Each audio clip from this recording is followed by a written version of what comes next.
Teman semua, terima kasih banyak kalian sudah membantu untuk bertemu, berkumpul secara online bersama Coach Erlang.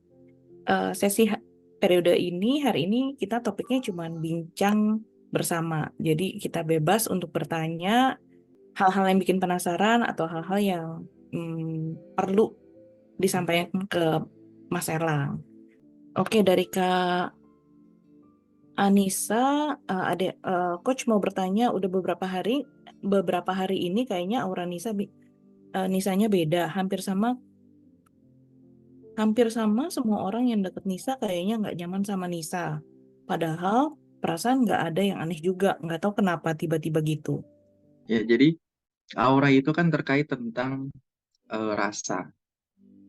Ya, feeling kita atau rasa. Makanya aura bisa berubah-ubah sesuai dengan karakter kita saat itu. Jadi tidak ada aura yang paling bagus, tidak ada aura yang tidak bagus. Semua aura itu mencerminkan sisi positif dan sisi negatif diri kita. Contoh ya, aura katakanlah yang sering terjadi aura hijau. Ya, aura hijau kadang dia sebagai penyembuh mudah, tapi dia menyerap energi di sekitarnya. Nah, biasanya juga orangnya agak cerewet. Ya, orangnya juga dia istilahnya mudah berbaur dengan orang lain. Itu ciri khas ketika auranya hijau. Cuma beda halnya ketika auranya emas nih misalnya.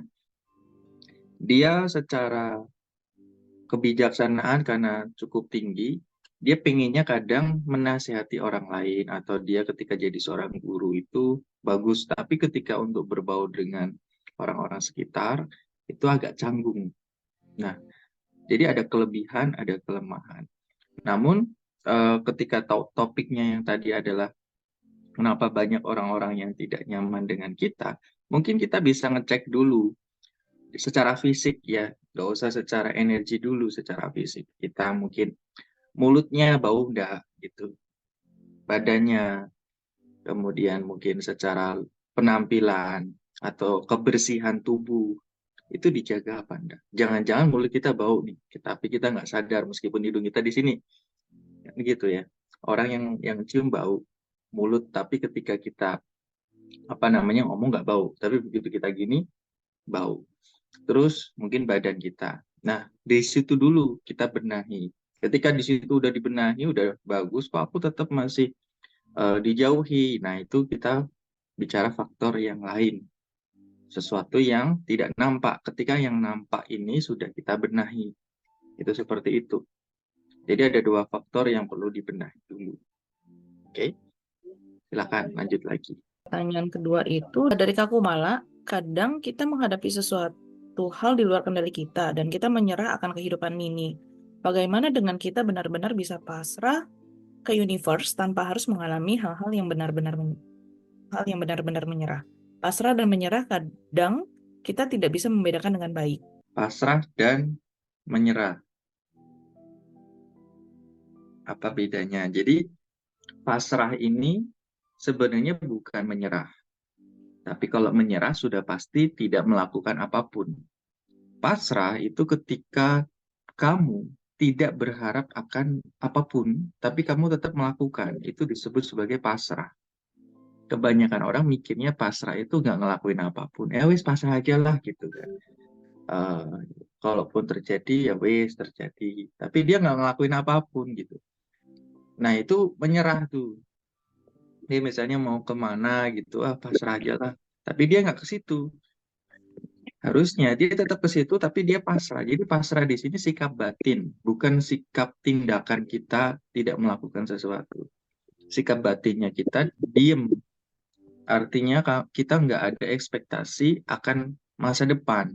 Misalnya kamu eh, apa ya sakit, terus kamu berobat. Kamu ikhtiar berobat ke suatu tempat. Itu kan bentuk dari usahamu.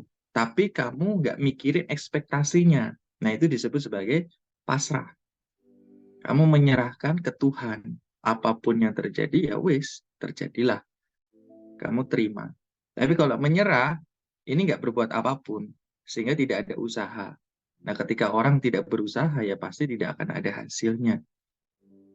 Nah, itu pemaknaan yang seringkali keliru. Kalau memahaminya aja keliru, hasilnya juga salah. Oke, silakan bisa dilanjut. Oke, pertanyaan selanjutnya dari Canda Rasmi. Coach izin bertanya, bagaimana cara mengembalikan perasaan cinta dan peduli pasangan pasca selingkuh? Ini pertanyaan yang Oke, berat. kita langsung ke topik rumah tangga. Ya, jadi gini ya, segala hal yang terjadi dalam hidup kita, mau itu hal yang kita sukai ataupun hal yang tidak kita sukai, hal yang nyaman ataupun hal yang tidak nyaman, itu adalah bentuk dari refleksi dari yang di dalam. Ya, katakanlah kamu ketemu sama teman yang toksik, berarti dirimu masih toksik. Kamu ketemu sama guru yang nggak nyaman di kamu atau dia istilahnya memaksa kamu, ya berarti kamu juga orangnya seperti itu. Ketika misalnya kamu ketemu pasangan kok dia cerewet, ya bisa jadi di dalam dirimu juga seperti itu. Nah, hal yang di luar itu adalah sebagai objek untuk kamu refleksi yang di dalam. Karena tidak ada orang di dunia ini mengalami pengalaman yang sama persis. Mungkin mirip-mirip ada, tapi sampai detail persis itu biasanya tidak ada. Kenapa mengalaminya berbeda? Karena batinnya juga berbeda. Cuma biasanya ada pola tertentu yang bisa kita pahami. Nah, polanya adalah seperti tadi. Ketika kita mendapatkan sesuatu yang tidak menyenangkan, ya biasanya diri kita masih tidak menyenangkan. Kalau kita menyenangkan di dalamnya, kita akan melihat sesuatu yang menyenangkan juga. Jadi hukum pantul, proyeksinya seperti itu. Kalau kamu diselingkuhi, katakanlah tadi ya, ketika mengembalikan pasanganmu supaya mencintaimu lagi, maka kamu perlu mencintai dirimu dulu. Karena ketika kamu mencintai seseorang, jangan 100%, 50%, terus 50-nya lagi untuk dirimu. Jadi, kamu bahagia, tetap masih happy, karena kamu happy, kamu berbagi. Kamu mencintai yang di luar. Kalau kamu mencintai yang di luar 100%, kamu nggak mencintai yang di dalam. Yang terjadi adalah ketika yang di luar ini pergi, yang di luar ini mungkin tidak membalas cintamu, kamu jadi menuntut. Nah, akhirnya jadi pamrih. Cintanya nggak tulus. Makanya semua ajaran itu kuncinya adalah di cinta kasih. Kamu harus cinta dulu, baru bisa ngasih. Kalau kamu nggak cinta, ya kamu nggak bisa ngasih. Cinta dulu sama yang di dalam, sama dirimu. Baru kamu bisa memberi. Kalau ke orang juga sama. Kamu ketika misalnya aku mau ngasih sesuatu ke orang, aku suka nggak sama dia? Ya, orangnya menyenangkan nggak? Orangnya membuatku merasa seneng nggak secara energi? Kalau seneng, aku kasih, aku bantu. Kalau aku nggak seneng, ya nanti aja dulu. Itu begitu. Jadi ditunda. Bukan berarti tidak memberi pada saat itu atau melakukan pada saat itu. Ada pertanyaan lanjutan dari Kak Asna. Assalamualaikum, Coach. Izin tanya, bagaimana cara mengatasi seringnya mimpi buruk terkait binatang? Halo, Ya, silakan Ya, Kak. iya mimpi eh, diganggu ular, terus mimpi melihat sapi terjatuh dari gedung tinggi, terus sapinya itu sekarat berdarah-darah gitu. Jadi mimpi yang menakut-nakutkan gitu tentang binatang. ya. Itu representasi dari apa yang kamu rasakan sehari-hari. Dan representasi itu terwujud dari gambaran-gambaran mimpi itu. Nah, kalau dalam keseharian kamu belum bisa berdamai dengan kekhawatiran dan kecemasan yang kamu rasakan, ya maka selamanya masih kamu merasakan itu. Karena rasa cemas dan khawatir itu tidak bisa keluar di dunia nyata seperti ini, akhirnya keluarnya di dunia mimpi. Akhirnya tidur kita jadi mimpinya nggak nyaman atau mimpi buruk. Itu begitu. Jadi yang paling mudah kita lakukan adalah bikin kita nyaman secara dunia fisiknya dulu. Kita belajar mindfulness dulu lah. Ya, menyadari keluar masuknya nafas, kita menyadari bahwa hidup kita ya baik-baik saja gitu loh. Nggak perlu lagi mikirin masa depan terlalu jauh, nggak perlu mikirin masa lalu yang sudah berlalu dengan penyesalan yang berlarut-larut. Itu begitu. Karena secara bawah sadar, ketika kita mimpi buruk, berarti secara pikiran kita masih mengarahnya ke situ. Fokus kita masih ke situ. Tapi kalau fokus kita saat ini, orang tidur nggak mimpi. Bangun seger gitu terus. Kalaupun mimpi, biasanya dia dapat sebuah message atau pesan. Dan mimpinya pun dalam kondisi meditatif. Dia sadar dalam mimpi. Nah, pernah nggak mimpi terus sadar gitu? Nah, itu biasanya bagus. Ketika kamu mimpi, kamu sadar, kamu tetap menjalankan di situ adalah sebuah sila kalau di agama Buddhis itu. Jadi menjaga sila-sila di dalam dirimu, misalnya kamu udah berkeluarga, kamu mimpi ada cewek atau ada cowok, tapi kamu tahan. Wah, aku udah punya keluarga, udah punya anak, udah punya ini atau punya pasangan. Kamu tidak melakukan itu, berarti dalam mimpi pun kamu berkesadaran. Gitu-gitu. Itu yang susah. Mas Erlang, ada yang mau melanjutkan pertanyaan tadi tentang self love. Ada yang bertanya gini, cara self love yang benar itu gimana sih? Apakah ada contoh-contoh yang bisa dijadikan dalam praktek keseharian kita? Iya, oke. Bagus. Ada 3 hal yang perlu kamu lakukan untuk mencintai dirimu. Yang pertama, cintai fisikmu dulu. Ya, secara fisik nih, kamu jaga, kamu rawat. Fisik meliputi apa? Nggak cuma kulit, tapi daging, darah, tulang, kemudian organ-organ tubuh kamu, kesehatannya itu dijaga.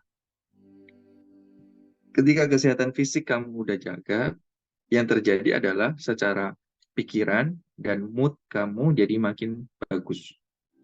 Yang kedua, kesehatan secara emosi.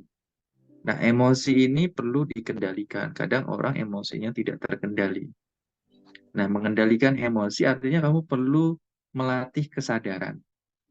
Karena kebanyakan orang ketika emosi, katakanlah emosi marah, dia bukan merasa marah, tapi menjadi marah itu. Aku marah loh, aku jengkel sama kamu. Bukan aku merasa marah, aku merasa jengkel. Jadi ketika kita bisa menjadi penyaksi atas emosi itu, kita menyadari, oh kok aku kok marah ya, oh kok aku kok jengkel ya. Nah, kok ada perasaan jengkel ya, kok ada perasaan marahnya. Ketika kita bisa menyadari rasa itu, emosi itu berarti udah bagus. Udah ada pengendalian dari dalam diri. Terus yang ketiga, itu mental. Ya, secara mentalitas itu hubungannya sama ego kamu. Ya, misalnya ego kamu terluka, ego kamu merasakan tersakiti, kemudian kurang kasih sayang atau perhatian. Intinya hubungan dengan ego-egomu tuh diperbaiki dulu, didamaikan dulu. Kamu misalnya ada trauma, inner child, luka batin, mental block, itu berarti hubungan sama egonya belum beres. Nah, ketika ego ini bisa kita damaikan, yang terjadi adalah kita merasa lebih damai, merasa lebih nyaman, merasa tidak kesepian lagi. Jadi meskipun dimanapun tempatnya, kita merasa ya selalu ada orang gitu loh, selalu terisi. Kosong tapi isi gitu, bukan isi tapi kosong. Kebanyakan orang mau dimanapun tempatnya, misalnya di tempat yang ramai, tapi dia merasa kosong. Nah, kekosongan itu berhubungannya dengan mentalitas atau ego-egonya tadi belum bisa didamaikan. Ketika kamu bisa melakukan 3 hal ini, kamu akan punya yang keempat, yaitu cinta kasih. Kamu bisa punya welas asih yang tinggi. Kamu memberikan cinta kasihmu ke orang tuh lebih mudah. Ke hewan, ke tumbuhan, tanpa kamu menimbang-nimbang, aku ngasih ini nanti dapat apa. Kamu kalau aku kenal kamu kira-kira aku dapat apa.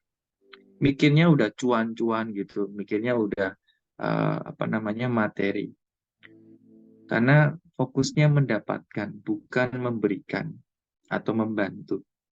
Nah, ketika kamu sudah bisa memberikan, maka yang kelima itu adalah kamu lebih mudah untuk manifestasi sesuatu atau mencapai apa yang kamu inginkan lebih mudah.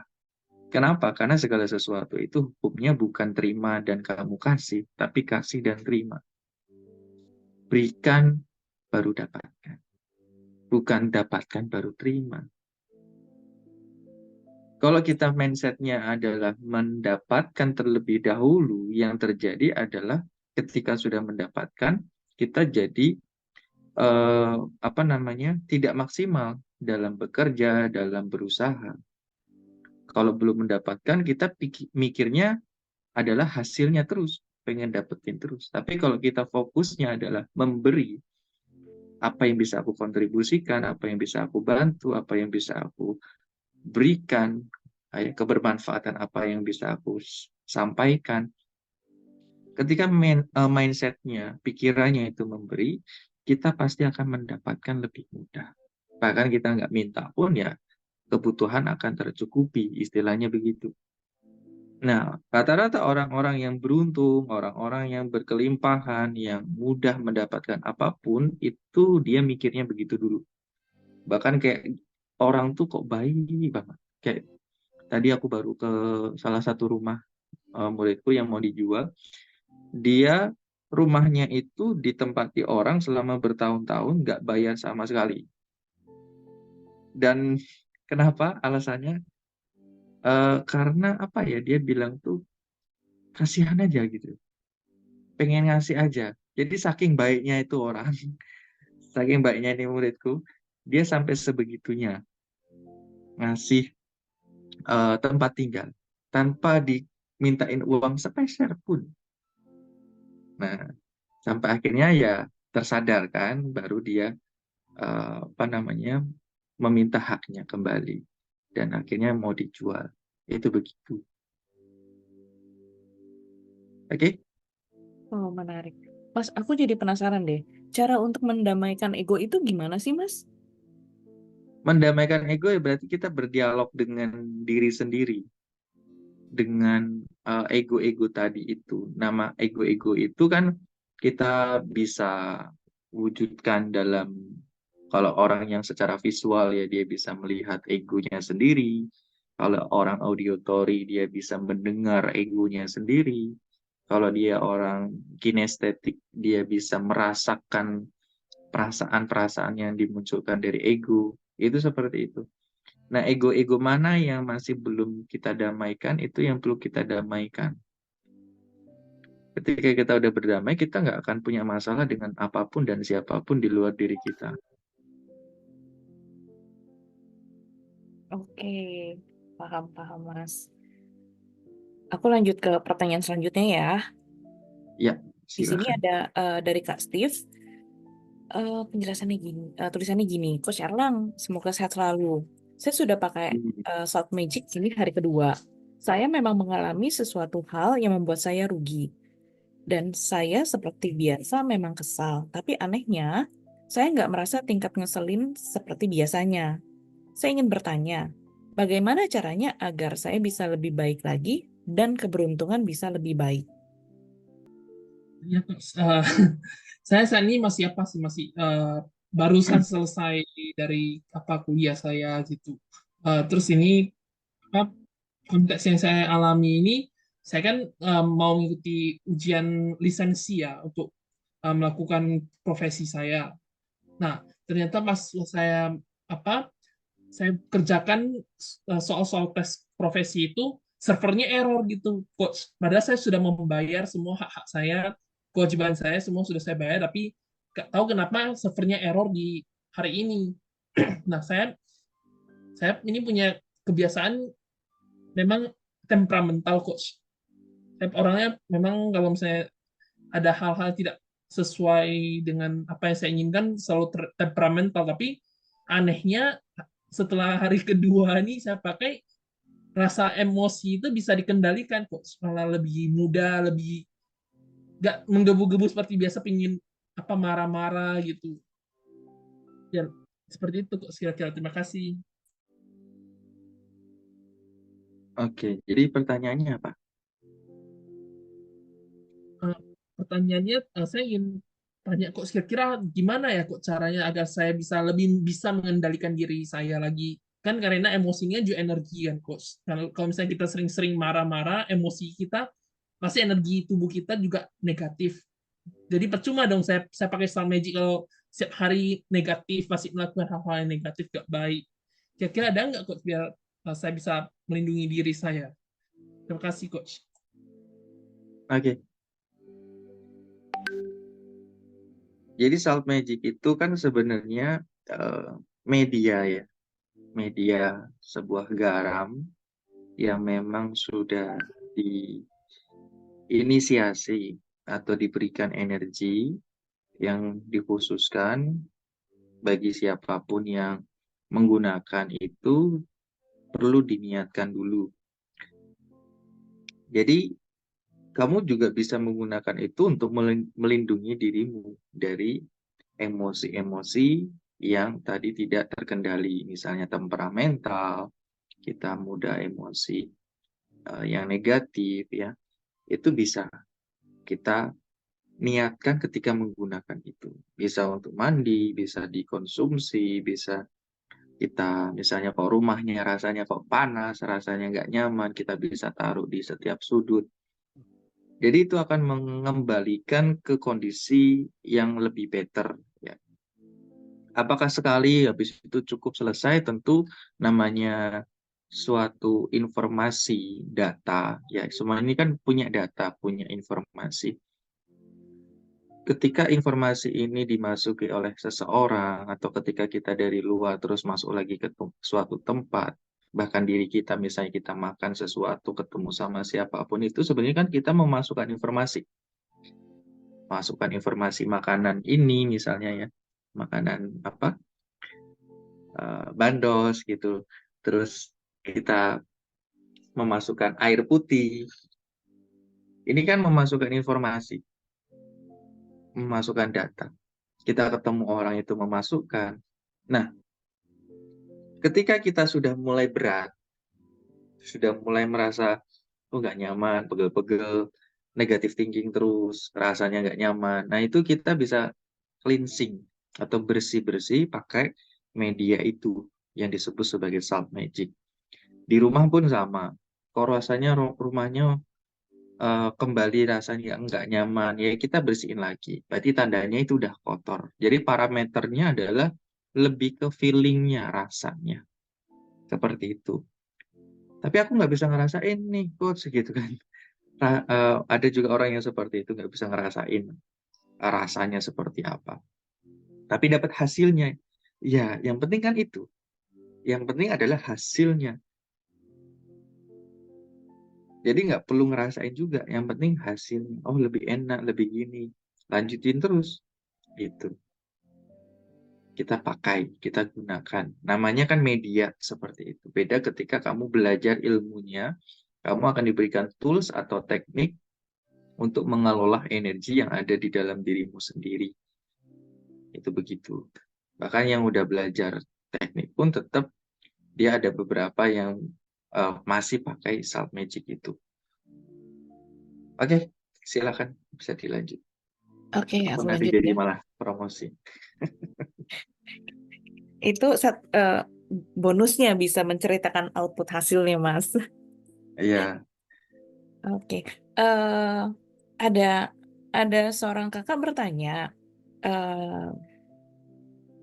ceritanya gini. Coach, izin tanya, saya tinggal di rumah ini kan baru setahun, tapi entah kenapa saya takut kalau tidur di kamar, apalagi sendirian. karena sering mimpi didatangi sosok yang mirip suami dan mengajak berhubungan badan. Apalagi pada saat saya lagi marah ke suami, sampai kadang bangun dalam keadaan takut. Apa ada hubungannya ya karena saya mau jual rumah ini? Apa entitas tersebut membuat rumah ini gagal terjual? Padahal sudah ada beberapa buyer yang sudah deal, tinggal bayar, beberapa hari kemudian kasih kabar tidak jadi beli. Terima kasih. Mm-mm. Nah, itu bisa pakai media salt magic tadi ya. Dan kamu bisa campur ke air. Nanti airnya itu yang berisi salt magic udah kamu niatkan itu, kamu taburin di sudut-sudut tempatmu. Nah, dalam dan luar. Niatin aja supaya terjual laku dengan mudah. Dan kalau kamu konsumsi, untuk melindungi dirimu dari entitas atau energi negatif. Karena yang kamu alami adalah merupakan godaan ya. Godaan dari entiti atau energi yang memang kurang bagus. Jadi perlu untuk kamu ada proteksi sehingga tidak terjadi sesuatu yang tidak diinginkan. Pertanyaan dari Kak Mei. Saya pernah membuat kesalahan, kemudian dengan sungguh minta maaf. Tapi saat minta maaf itu yang bersangkutan tidak memaafkan, malah membuat sumpah bahwa saya dan keluarga akan menerima karma. Apa yang harus saya lakukan? Apakah sumpah tersebut akan berbuah walaupun kita sudah minta maaf? Jadi apapun yang orang lain doakan ke kita, itu tidak akan terjadi kalau memang kita tetap berbuat kebaikan atau menanam karma baik. Kalau kamu nandur apel, ya kamu akan memanen apel. Apelnya itu ya kadang itu buahnya bagus, kadang busuk. Semua itu tergantung dari apa? Dari diri kita sendiri. Nah, busuknya apel itu dipengaruhi oleh hama. Nah, hama itu adalah sesuatu yang dari luar diri kita. Misalnya nih, kamu kerja, udah fokus nih ke bisnismu, enak gitu ya. Tiba-tiba ada peluang yang lain. Nah, ketika ada peluang yang lain, terus mungkin membutuhkan modal yang besar, di situ mungkin juga kamu merasa sebenarnya ini nggak tepat. Tapi karena dijanjikan dengan sesuatu yang oke, nilai investasi yang bagus gitu, kamu akhirnya mengiyakan. Dan bisnis yang kamu bangun itu mengalami banyak kerugian karena kamu sudah salah menaruh uang di situ. Nah, itu ibarat kayak buah yang busuk tadi. Artinya apa? Proteksinya kan kurang. Gitu. Kita nggak memproteksi buah itu supaya nggak kena hama. Kalau dalam rumah tangga ya, misalnya suami istri, terus ada godaan dari luar, dia kepancing. Nah, itu adalah hama. Nah, hamanya ini kita biarkan masuk apa enggak? Itu tergantung bagaimana diri kita. Jadi pengendalian diri kita itu yang perlu kita jaga, perlu kita matangkan. Hal yang di luar, dialah yang di luar. Orang mau ngatain kita, mau nyumpahin kita, ya bodo amat gitu. Tapi yang penting di diri kita gimana? Hubungan diri kita dengan diri sendiri, hubungan kita dengan semua makhluk, itu gimana? Itu dulu yang perlu kita tanyakan. Oke, silakan. Berarti kita perlu move in ya, Mas. Iya. Penting sekali ternyata move in itu. Oke, Mas, ada satu orang tapi kebetulan sepertinya beliau pakai nama masih handphone. Beliau minta didoain, katanya lagi ikhtiar mau pakai salt magic untuk dapat momongan. Amin. Dimudahkan. Terus aku lanjut Tahun ya. ini atau enggak tahun depan? Wes amin, terwujudlah, Kiai. Aku lanjut ya, Mas. Ini dari Kak Lilis. Malam. Bagaimana caranya kita bisa menghadapi sesuatu yang belum terjadi tanpa harus gelisah atau ketakutan dari kejadian yang sudah berlalu selain mencoba menerima? Ketika kamu menerima dan kamu susah menerima, ibarat kamu ini air masih penuh, kamu terima mungkin susah. Tapi kalau kosong, kamu terima bisa. Nah, untuk bisa kamu terima lebih mudah, harus dibuang. Ya, dibuang dulu, baru kamu bisa terima itu dengan lebih mudah. Karena kalau masih ada isinya, mau kamu bilang aku udah menerima, aku udah ikhlas, udah sepenuh hati, tak terima apapun yang terjadi. Tapi perasaannya masih ada, perasaannya masih dongkol, jengkel. Ya masih belum. Jadi paling gampang adalah kita buang dulu. Nah, buangnya ini banyak metode yang bisa kita lakukan. Ya, salah satunya bisa pakai salt magic, kamu bisa ke alam, terus bisa mandi di laut, atau melukat lah. Itu bentuk dari melepaskan atau membuang. Cuma namanya emosi atau katakanlah ini emosimu, ini ada lapisan-lapisannya. Ketika kamu buang, kadang nggak semuanya kamu buang. Kayak bawang, kamu kupas satu, sampai ketemu intinya. Ujungnya apa? Kosong. Ketika kosong, kamu netral. Jadi mau ada hal apapun kayak, ya sudah.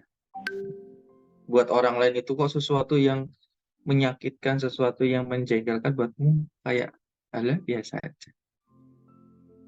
Gitu. Jadi bahkan kita kayak nggak menjadi manusia karena kayak nggak punya hati atau nggak punya emosi. Bukan berarti kita nggak punya emosi, tapi kita memandang itu menjadi sesuatu yang lumrah gitu. Sudut pandangnya bukan satu sudut pandang, tapi 360 derajat. Kita melihat itu secara utuh. Itu gitu. Silakan. Oke, aku lanjut pertanyaan selanjutnya dari Kak Akbar. Selamat malam Coach.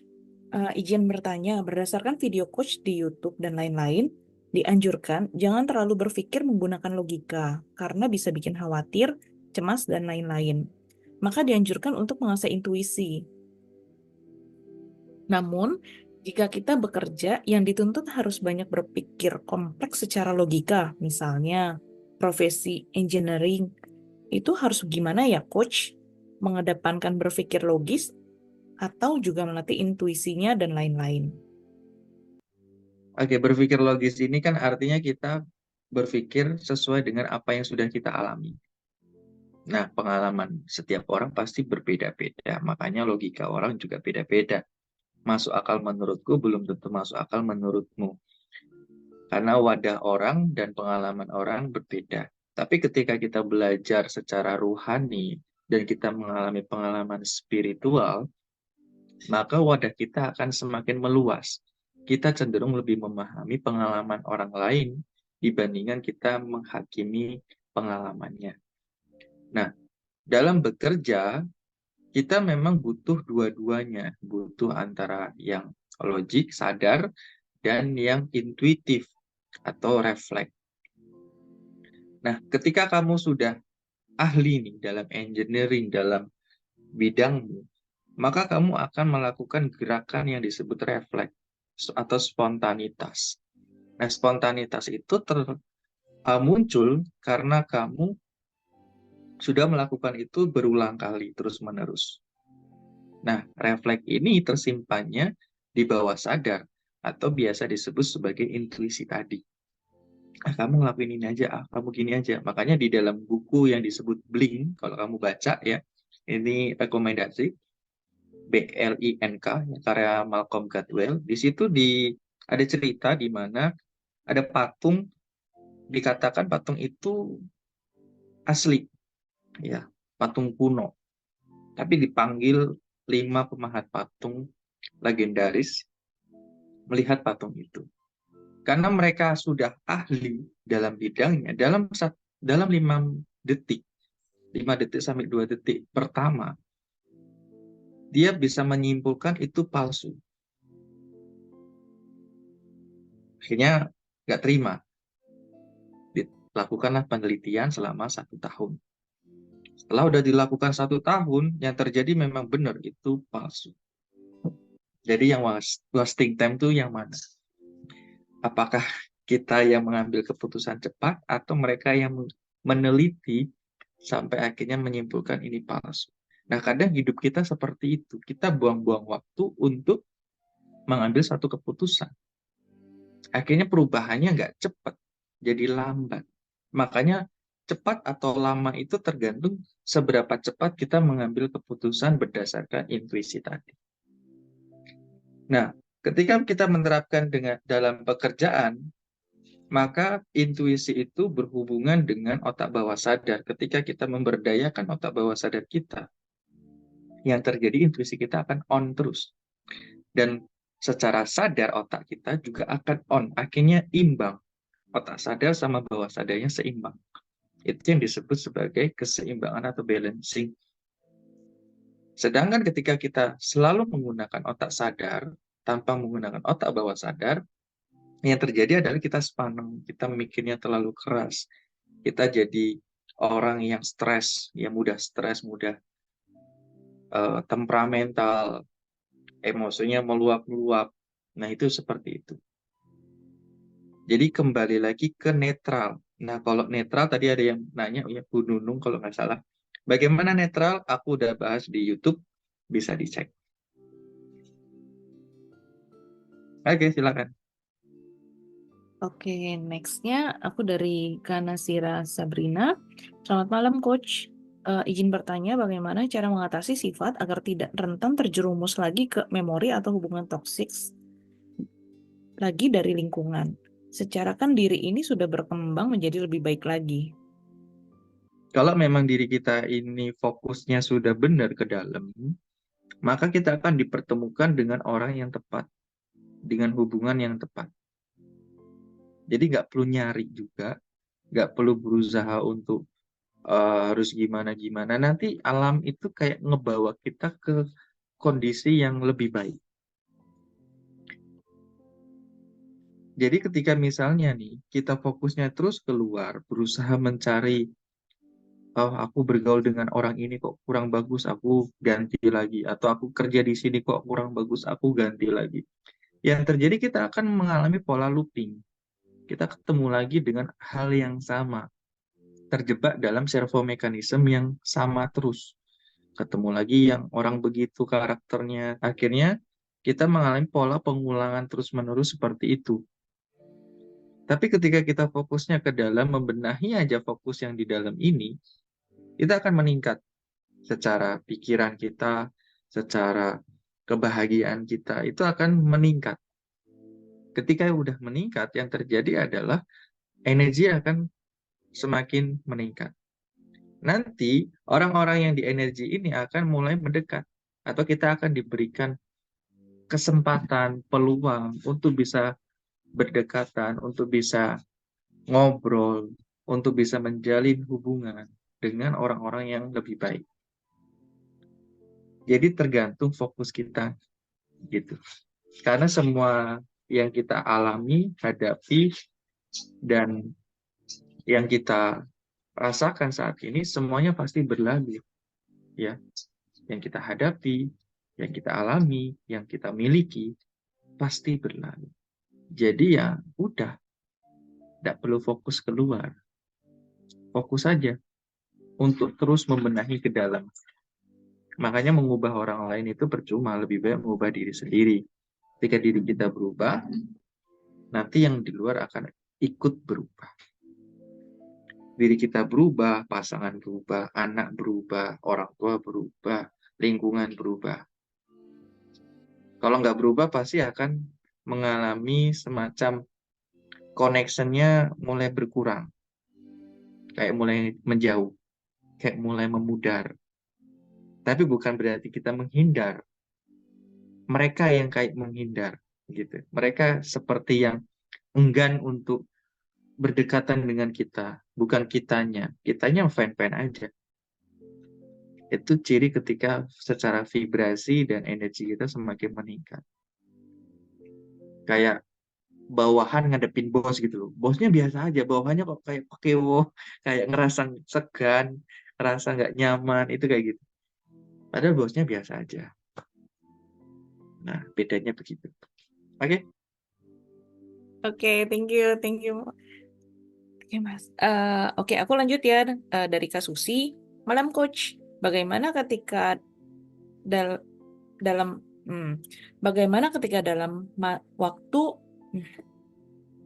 sorry, bagaimana ketika dalam masuk waktu meditasi atau hening, pikiran-pikiranku masih banyak berseliweran.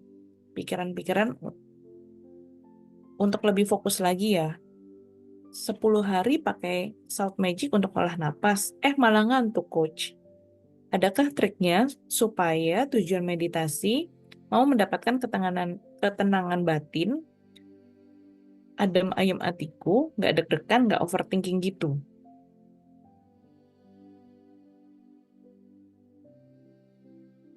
Yang dia alami, yang dia rasakan itu udah benar.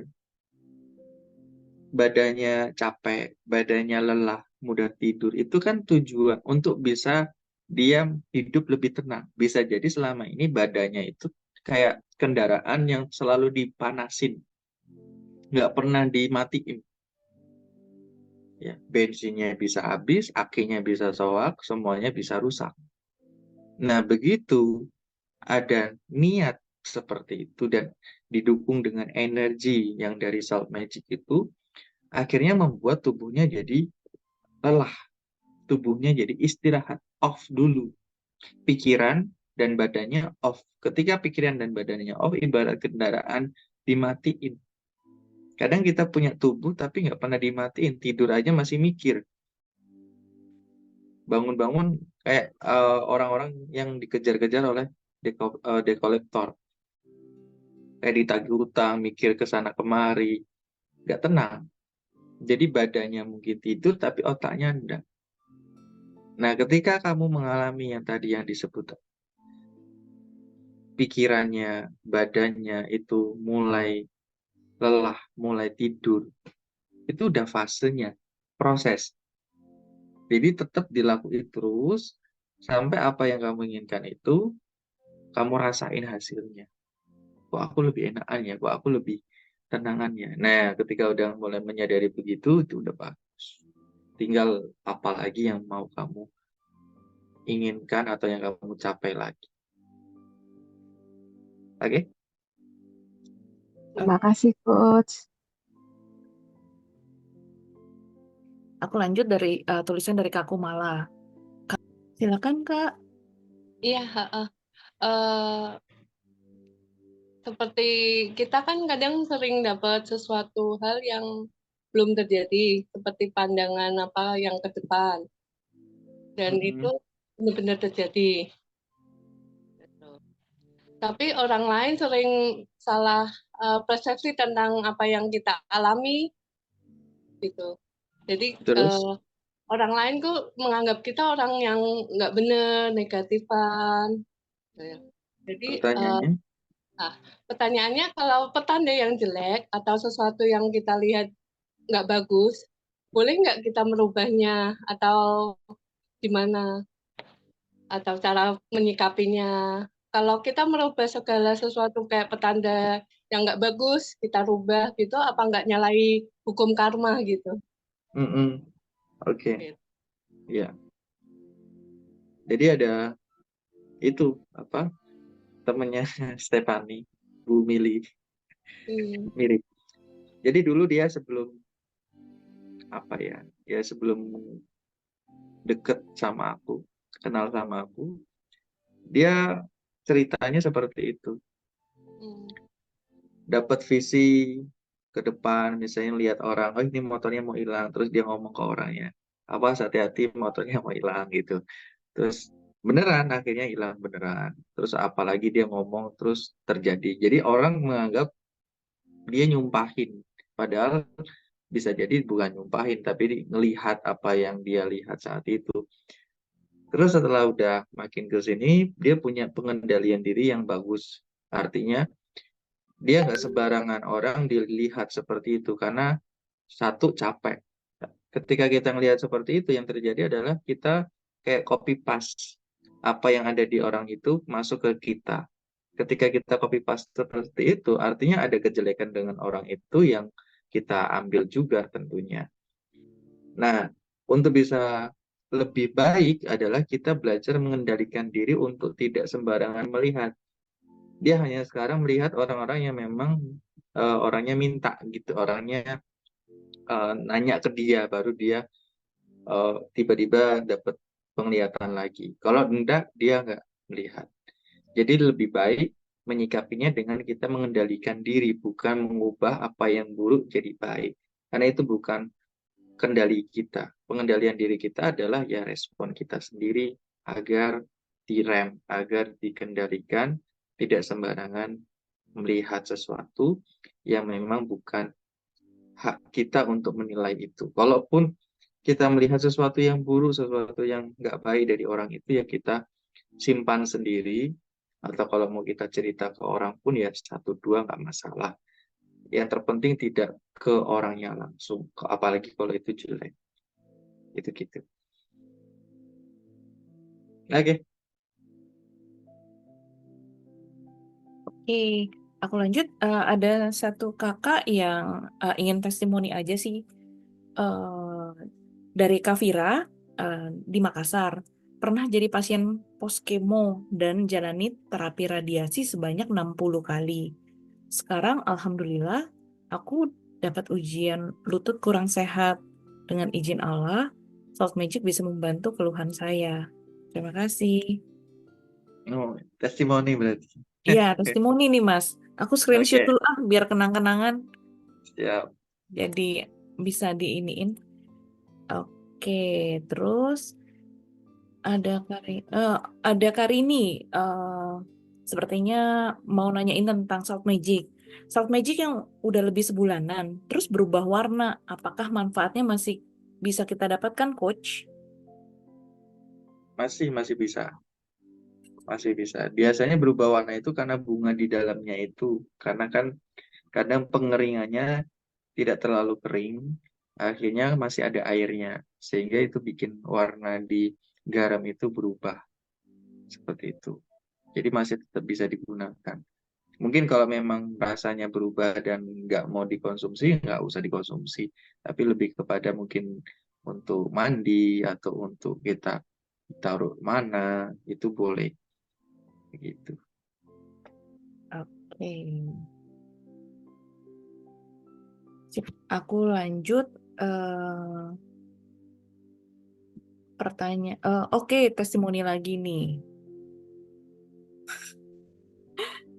Oke, dari Kak Ranti Purwanti. Coach, aku bingung mau nanya apa. Cuman mau berterima kasih sama semesta. Karena bisa ketemu sama Coach. Bahagia banget rasanya. Terus pakai icon lope-lope matanya ya, Mas. Oh iya, semenjak pakai Salt Magic, aku merasa selalu cukup dengan apa yang kupunya. Padahal kalau secara matematika, apa yang aku hasilkan tuh kurang. Tapi nyatanya cukup-cukup aja buat hidup dan selalu merasa bersyukur. Mohon doanya juga ya, Coach. Saya sedang ikhtiar agar bisa berumah tangga lagi. Amin. Amin. Oke.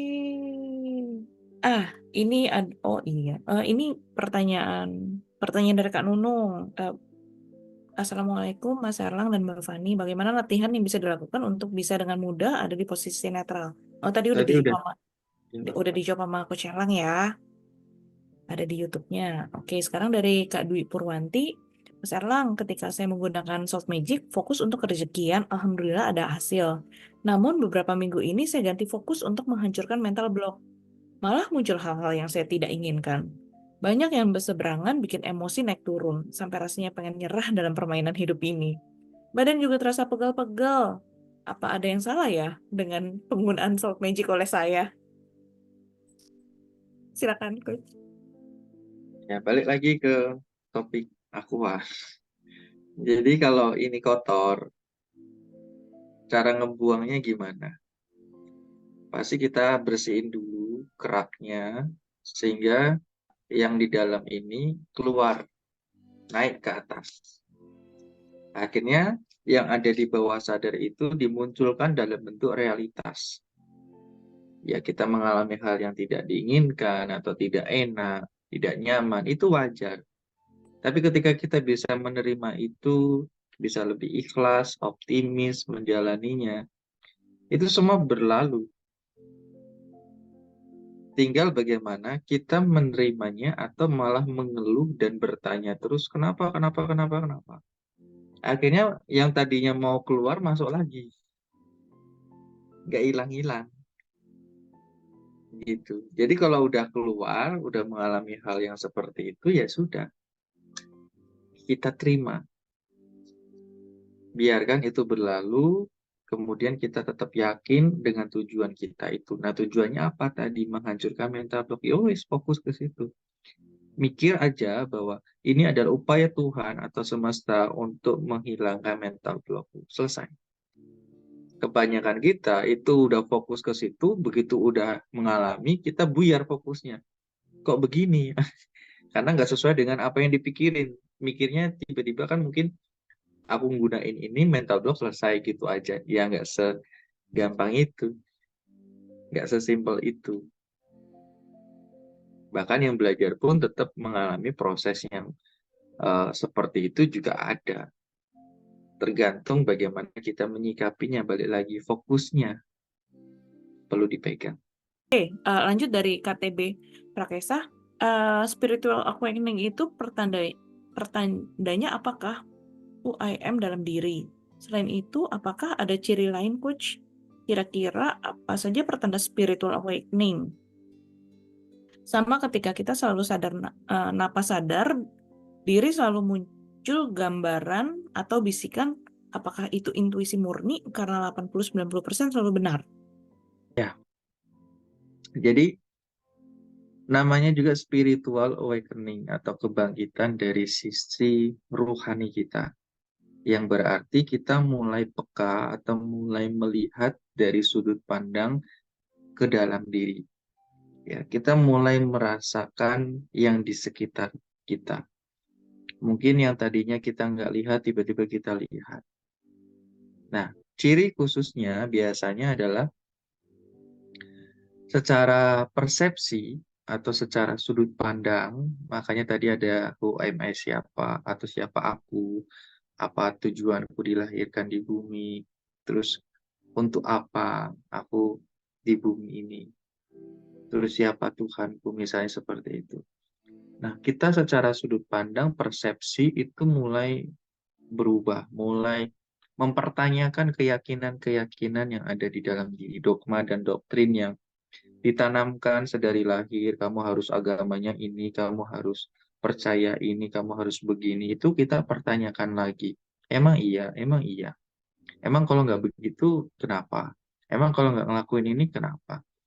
Jadi banyak pertanyaan-pertanyaan yang kita pikirin. Ya. Tentu pertanyaan itu nanti akan ketemu jawaban-jawaban sendiri sesuai dengan pencaharian kita pada saat itu.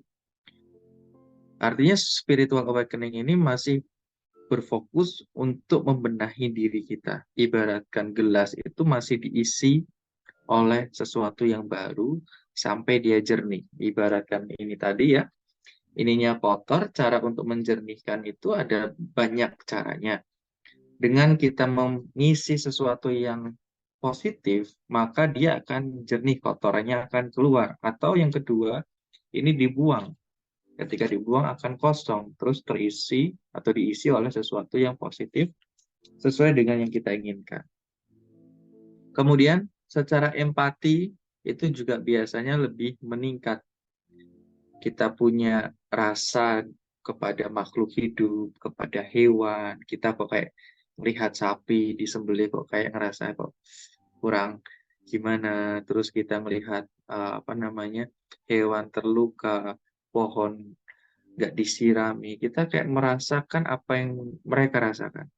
Bahkan nyamuk yang gigit kita aja kadang kita, ya sudahlah, berbagi makanan ke dia. Kita nggak langsung gini, gitu, nggak langsung spontan seperti itu. Jadi secara empati kepada makhluk hidup pada sekitar tuh makin membesar. Makanya ada orang-orang yang vegetarian itu biasanya mereka sudah mulai kayak enek atau mulai tidak nyaman ya makan makanan yang hewani seperti itu. Kemudian setelah udah empati, ada perubahan nilai. Ya, nilai-nilai yang dipegang, nilai-nilai yang dianut itu mulai berubah. Kepercayaannya mulai berubah. Misalnya agama boleh banyak tapi Tuhan itu cuma satu. Jadi banyak perubahan secara pikiran kita tentang hal itu. Kemudian kita mulai yang namanya kesadaran ya. Kesadaran itu meningkat. Jadi kesadaran diri akan diri kita sendiri saat ini, akan sekitar, kemudian kita secara melihat sesuatu itu lebih 360 derajat. Ibaratkan itu kita melihat itu seperti langit. Kita melihat semuanya itu baik. Kita melihat semuanya itu sangat indah gitu loh. Kayak misalnya sakit itu baik, miskin itu baik, kaya itu baik, susah itu baik, senang itu baik, malam itu baik, siang pun baik. Semuanya baik. Tapi dalam berperilaku dia seperti halnya ibu bumi. Ada hukum-hukum yang perlu dipatuhi. Misalnya, apakah mencuri baik? Ya, mencuri ketika kita memandang itu sebagai sesuatu yang positif tetap baik. Tapi ada hukumnya. Ketika kamu mencuri, maka akan ada hukumannya atau sanksinya. Ketika kamu melakukan karma buruk, ya maka kamu akan mendapatkan keburukan. Makanya kita hidup di bumi ada hukum bumi. Apa yang kamu tanam, itu yang kamu dapatkan. Jadi secara pikiran tetap positif, tapi tindakan kita waspada. Makanya ada istilah eling lan waspada. Dari Kak Nur, Coach gimana memaafkan inner child? Kalau terlintas pikiran tidak baik, gimana cara membersihkannya? Cara membersihkan inner child itu kan kita perlu mengingat dulu pengalamannya. Ya, pengalaman yang dulu yang membuat kita merasakan inner child yang negatif tadi. Setelah kita sudah mengalami pengalaman itu atau mengingat pengalaman itu, kalau dalam teknik hipnoterapi ada namanya ekregresi. Dan ketika kita sudah masuk ke kondisi di mana kita mengalami itu, baru kita bisa menggunakan teknik dari sudut pandang yang berbeda atau yang disebut theater method. Nah, di situ kita melihat dari sudut pandang yang berbeda atau sudut pandang yang menyakiti kita saat itu. Misalnya orang tua saat itu atau lingkungan yang membuli, yang membuat kita merasa terpuruk saat itu. Mungkin persepsi kita saat itu, katakanlah orang tua mukul kita. Kita menganggap orang tua itu jahat. Tapi ketika kita masuk ke kepalanya orang tua, wah bisa jadi memang kitanya yang bandel. Makanya kita sabut, kitanya yang dipukul. Seperti itu. Kitanya nggak mau dengerin omongan dia. Atau bisa jadi orang tua ini masih ada rasa marah, jengkel dengan orang lain, dengan tetangga.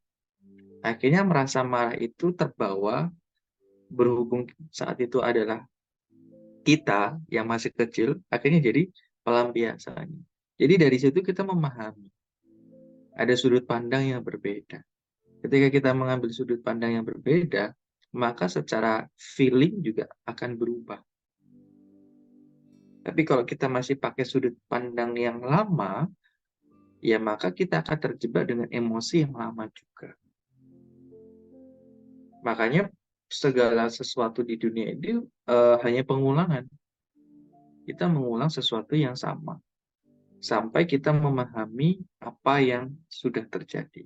Ketika kita memandang seperti tadi langit, kita melihat semuanya itu baik, ya maka kita tidak akan ada yang disebut inner child, trauma, luka batin, itu nggak akan ada. Karena semuanya baik, semuanya indah. Jadi pertanyaannya, saya sudah off-kan, tapi kadang-kadang tetap terlihat seperti universe mau untuk kita melihatnya dan harus hati-hati terhadap orang tersebut. Mm-mm. Berarti lebih kepada diri kita sendiri sebenarnya kan. Jadi alam semesta itu ngasih kita intuisi dalam bentuk itu, tujuannya kan untuk kita sendiri dulu. Untuk berhati-hati. Kayak dulu loh, kayak Nabi Nuh dulu. Ya dia buat perahu, buat apa? Ya buat dinaikin sendiri. Yang mau ikut ya silakan, enggak ya enggak apa-apa. Kan gitu. Kalau percaya sama aku ya monggo, nggak percaya silakan. Jadi harus punya prinsip begitu.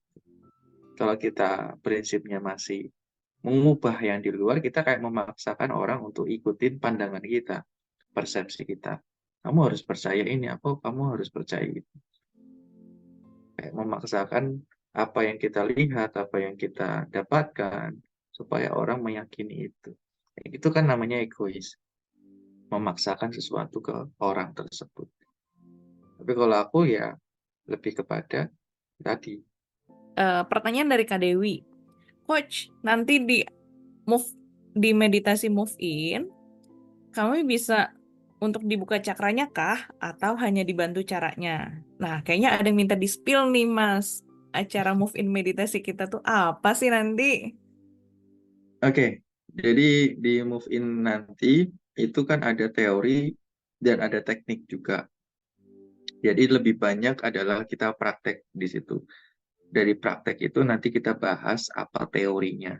Jadi belajarnya sambil melakukan, tidak hanya mendengarkan sampai mimisan kan gitu. Jadi ketika kita di move in, ada 2 sesi penting, yaitu pembersihan dan pemrograman atau booster lah, gitu ya. Pembersihan di sini adalah pembersihan energi negatif yang ada di dalam diri kita. Kemudian kita di booster secara energi atau ditingkatkan sehingga nanti apa yang menjadi keinginan kita, tujuan kita itu lebih bisa mudah tercapai. Nah, apakah tadi buka cakra atau diajarin caranya? Enggak. Itu hanya ada di private coaching. Ketika di move in, itu hanya sebagai dasar atau pengenalannya saja. Di mana di situ kita belajar mengenai teknik meditasi, berkesadaran, bagaimana kita punya rasa keberlimpahan, kemudian kita memprogram bawah sadar lebih mudah, kemudian menghancurkan pola-pola bawah sadar yang jelek itu bagaimana. Terus ada juga kita belajar nafas ya, di situ juga belajar nafas. Terus juga di situ kita mengenal apakah meditasi itu harus duduk atau dia bisa dilakukan di mana saja. Nanti ada prakteknya. Ya, jadi di situ kita seru-seruan bareng. Nah, bagi yang mungkin tertarik atau yang ingin mendalami, yang mau mengikuti keseruannya, bisa nanti gabung, bisa hubungi Kak Stefani. Nanti biar bisa dikasih info detailnya seperti apa. Seperti itu. Ini ada lagi pertanyaan dari Kasari. Coach, apakah ada cara lain untuk mengaktifkan cakra selain meditasi? Sebenarnya cakra-cakra ini kan sudah terbuka sedari lahir, sedari kita kecil. Hanya saja banyak dogma doktrin yang tersumbat di dalam diri kita, sehingga itu ngeblok. Yaitu yang disebut sebagai mental block, trauma, inner child, dan ada juga karma atau energi negatif. Nah, energi negatif ini ada 2. Energi yang memang dari diri kita, atau energi yang kita tarik. Nah, seringkali adalah energi yang kita tarik dari lingkungan, ya, yang kita dapatkan dari lingkungan. Dan juga ada namanya nasab atau garis keturunan. Itu berhubungannya dengan karma genetik. Nah, ketika ini sesuatu yang buruk, sesuatu yang menghambat diri kita, akhirnya kita jadi susah secara hidup. Kalau orang Buddhis menyebutnya sebagai samsara atau penderitaan. Jadi kita hidup di alam penderitaan ini. Jadi berapa panjang penderitaannya tergantung seberapa kita cepat memperbaiki diri kita. Seberapa cepat pula kita bisa merasakan yang disebut sebagai nirvana atau kebahagiaan dan kedamaian itu sendiri. Maka karena tujuan manusia ujungnya adalah kekosongan, dan ketika kosong dia akan damai. Dalam meditasi itu kita mencari yang disebut kedamaian. Orang kalau ingin bahagia dengan bersyukur. Jadi kalau masih kekurangan ya dia bersyukur. Maka dia akan ngerasa cukup, dia akan ngerasa happy. Tapi kalau happy aja kadang masih suka lompat-lompat, ya, masih naik turun. Supaya dia stabil, dia perlu meditasi. Ketika meditasi dia akan mindful. Dia menyadari apa yang saat ini sepenuhnya hadir di titik ini. Tidak lagi ke masa depan, tidak lagi ke masa lalu, pikirannya hadir saat ini. Apa yang dia lihat, dia rasakan, dia dengar itu adalah objek meditasi. Kayak aku dengerin suaraku yang lagi ngomong kayak gini, ini adalah meditasi. Kayak tanganku gerak seperti ini adalah meditasi. Kayak aku merasakan nafasku, jantungku, ini adalah meditasi. Tergantung bagaimana aku menyadari apa yang aku katakan, lakukan, dan rasakan ini atau tidak. Seperti itu. Kalau aku menyadari, ya itu adalah meditasi tingkat lanjut. Jadi nggak cuma duduk diam, terus kita meditasi. Meditasi bukan ritual, tapi lifestyle. Jadi bisa dilakukan di mana saja, kapanpun. Seperti itu. Terus, apa gunanya seorang guru dalam prosesi misalnya tadi pembukaan cakra? Seorang guru itu fungsinya adalah dia seperti memberikan modal, kayak kita dapat investor. Ya, kita dapat investor, kita dikasih modal. Nah, modal ini berupa energi yang cukup besar, sehingga kita bisa mengelola energi itu, bisa kita kembangkan untuk apapun. Misalnya kita punya bahan makanan banyak atau punya uang banyak, kita bisa kelola uang itu atau bahan makanan itu mau diolah jadi apa. Misalnya kita sukanya nasi goreng, ya kita bikin nasi goreng. Kita sukanya apa, kita bikin apa. Sesuai dengan mood kita, keinginan kita, tujuan kita. Makanya bukan cakra kita udah kebuka atau belum, bukan di situ sih. Rananya bukan ke situ. Fungsinya atau intinya bukan di situ. Tapi lebih ke bagaimana hidup kamu lebih baik setelahnya. Karena percuma misalnya kita udah terbuka cakranya tapi hidupnya masih amburadul, masih sengsara, dan lain sebagainya. Biasanya hal itu terjadi karena kita tidak menjalani rules atau latihan-latihan yang diberikan oleh gurunya. Sehingga kita lupa sama tujuan utamanya apa. Nah, makanya di materi yang aku sampaikan di private itu ada teorinya. Nah, teori itu supaya kita punya tujuannya mau kemana. Sehingga itu bisa kita ingat terus, bisa kita menjadi pegangan kita untuk bisa mencapai itu.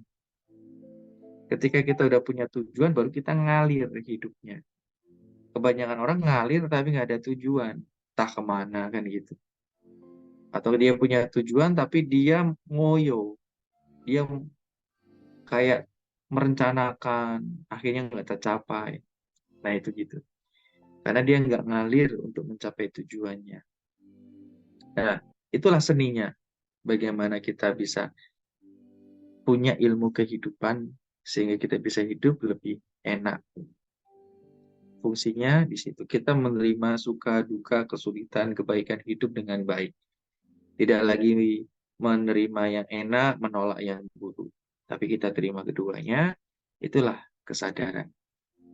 Coach izin bertanya terkait dengan mimpi. Saya kadang bisa mengatur keadaan ketika saya bermimpi. Bahkan pernah ketika di mimpi saya ketemu pengamen dan pinjam uangnya. Beberapa hari kemudian, saya mimpi bertemu lagi dan saya bilang saya mau bayar utang. Begitu pula dengan tempat. Saya bisa ingat tempat tersebut pernah saya datangi. Saya juga sering mengalami mimpi berulang dan mimpi yang bertumpuk. Apakah itu normal, Coach? Itu bagus. Itu yang disebut sebagai lucid dream atau mimpi yang sadar. Nah, mimpi yang sadar ini kamu bisa gunakan untuk melatih atau memberdayakan diri kamu. Misalnya kamu nggak pede public speaking, di mimpi itu kamu bisa public speaking. Kan gitu. Kamu bisa menghadirkan banyak orang di situ, kamu ngomong.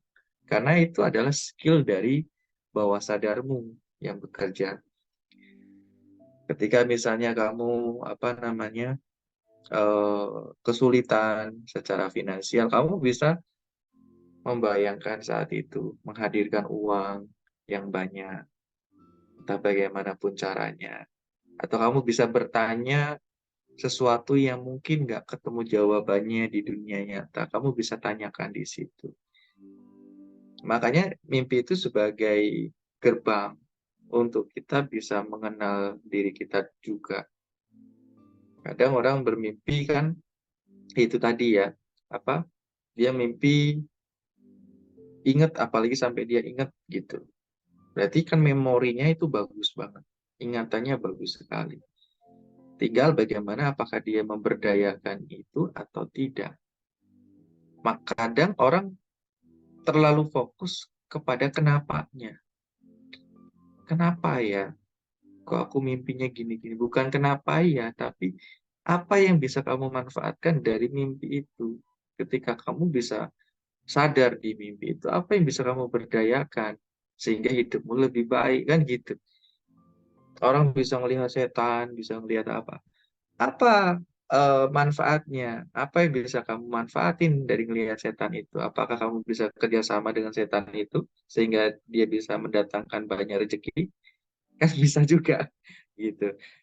Jadi bukan kenapa atau bukan apakah benar salah. Alam itu nggak mengenal benar salah.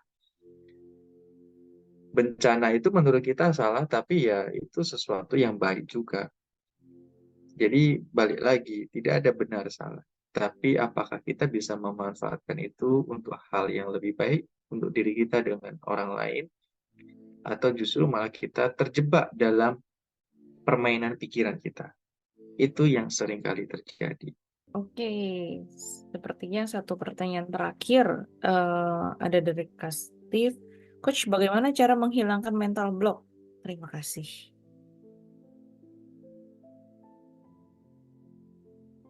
Ya, mental block itu harus kita hadapi, harus kita biasakan. Itu satu-satunya cara yang bisa kita lakukan. Bahkan kalau kita ke hipnoterapi ataupun ke terapis yang berbasiskan bawah sadar, itu biasanya kita melakukan egregression atau kita dibawa kembali ke masa itu untuk kita menghadapinya lagi. Nah, kadang kita nggak perlu masuk ke situ pun sebenarnya kita menghadapi dalam keseharian. Contoh orang mental blocknya nggak bisa ngomong. Dia bisa dengan melatih ngomong satu hari satu orang. Orang yang baru dia temui, dia ajak ngobrol apapun itu. Mau cewek, mau cowok. Misalnya dia mental blocknya tentang uang, ya maka dia perbaiki hubungannya dengan uang. Bagaimana dia memperlakukan uang itu dengan baik.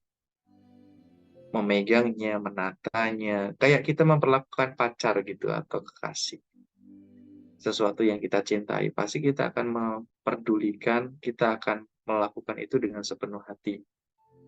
Nah, itu yang terjadi ketika kita melakukannya dengan sepenuh hati, ya. Karena mental block itu akan terus menjadi mental block ketika kita tidak mampu menghadapinya. Dengan kita menghadapinya, ilusi dari pikiran akan hilang. Nah, kalau memang kita masih takut, masih cemas, pelan-pelan aja. Nggak usah terlalu dipaksa, pelan-pelan dulu. Apa mental block-nya? Digali lagi. Oh, misalnya mental block takut apa? Mental block kegagalan atau mental block apa? Kita gali. Mana dulu yang mau diselesaikan? Nah, itulah pentingnya ketika kita belajar tentang energi. Karena kita nggak butuh tahu apa mental block-nya, tahu-tahu udah selesai. Tapi kalau kita pakai ilmu pikiran, yang terjadi adalah kita harus tahu dulu apa mental block-mu. Gitu. Apa masalahmu? Ibarat kamu ke dokter, apa keluhannya gitu. Apa masalahnya? Nggak ada tahu-tahu tiba-tiba selesai sembuh. Nggak. Pasti ditanya dulu apa keluhannya, apa masalahnya. Karena dia pakai ilmu pikiran, kemudian ke syaraf. Kalau energi itu dari syaraf ke pikiran. Tahu-tahu dia, kok berubah ya? Kok aku responnya beda ya? Bahkan yang sering kali terjadi adalah dia tidak menyadari perubahan di dalam dirinya, tapi orang lain menyadari. Kok kamu kok beda ya? Kok kamu tambah ini? Kok kamu makin santai? Amin. Oh ya, silakan Kak. Makasih Kak Stefani. Selamat malam Coach. Ya, maaf, tadi saya sebenarnya bertanya bukan kasih testimoni yang saya jalani terapi kemo dan terapi radiasi. Alhamdulillah memang selama saya jalani kehidupan memang selalu diuji kesehatan. Nah, saya ingin bertanya, apakah kalau saya konsumsi Salt Magic itu saya bisa fokus untuk kesehatan atau ke hal-hal yang lain. Sebenarnya saya kepengen beli Salt Magic fokusnya di rezeki. Apa bisa fokusnya double? Itu yang ingin saya pertanyakan. Terima kasih. Ya, bisa. Sesuai dengan niat kita apa saat menggunakan. Itu aja. Jadi saat kita gunain, kita ada kebutuhan apa, kita niatkan dalam hati, baru gunakan. Udah sesimpel itu sebenarnya. Mau kita ada banyak tujuan pun, ya yang penting adalah saat menggunakan kita perlu niatkan dulu itu. Oke? Udah cukup atau bagaimana? Pertanyaannya udah saya tutup, Mas. Kita tinggal Udah. vote bareng. Oke, kalau gitu terima kasih. Ayo Ya. teman-teman, yang berkenan boleh kita buka buka kamera, kita foto rame-rame yuk untuk kenang-kenangan. Di layar Fani ada 4 lembar ya. Jadi senyum aja terus. Kapan aku nggak tahu teman-teman ada di tempat yang mana. Jadi ditahan senyumnya supaya aku bisa capture. Ini baru capturean yang pertama. Pertamanya banyak yang buka lagi. Oke, saya ulang capturean yang pertama. Oke, yang ini capturean yang kedua. Senyum ya. Senyum yang cantik. Iya. Untuk kenang-kenangan aku nih. Lembar ketiga. Sip. Terus aku lanjut ke lembar keempat. Sebentar ya. Sip, lembar keempat. Ting. Oke, selesai. Untuk teman-teman semua, terima kasih banyak. Untuk Coach Erlang, terima kasih banyak Ya. udah memberikan waktunya. Untuk teman-teman yang tertarik mengikuti kelas Move In Meditasi, silakan kontak Fani. Kita akan bertemu di 10 Agustus. Ceritanya. Oke. Terima kasih. Sampai ketemu di Move In Meditasi. Ya, dadah. Thank you, Mas Erlang. Love you. Terima kasih Mas Erlang, terima kasih Kak Fani. Terima kasih semuanya. Terima kasih Coach. Makasih Makasih semuanya. semua. Makasih Coach Erlang. Makasih Kak Steph. Makasih semuanya. Makasih. Terima kasih. Terima kasih.